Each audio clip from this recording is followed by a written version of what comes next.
আসসালামু আলাইকুম। মৌলভীবাজার 2 আসনে ভোট গ্রহণ চলমান রয়েছে। আমরা ইতিমধ্যে উল্লেখযোগ্য একটি সেন্টার খোলা নবীনচন্দ্র মডেল সরকারি উচ্চ বিদ্যালয় প্রাঙ্গণে আমরা রয়েছি এবং এখানে আমরা যদি দেখি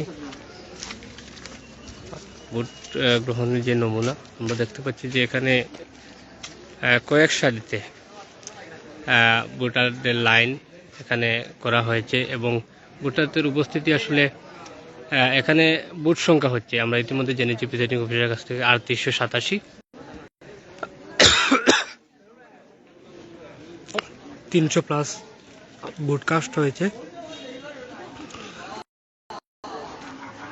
এবং আমরা রয়েছি এই আসনে বিভিন্ন সেন্টারে আমরা পরিদর্শনে যাচ্ছি এবং অবস্থা তুলে ধরছি এবং আমরা ইতিমধ্যে জেনেছি সকাল 7:30 থেকে শুরু হয়ে বিকাল 4:30 পর্যন্ত ভোট গ্রহণ চলবে।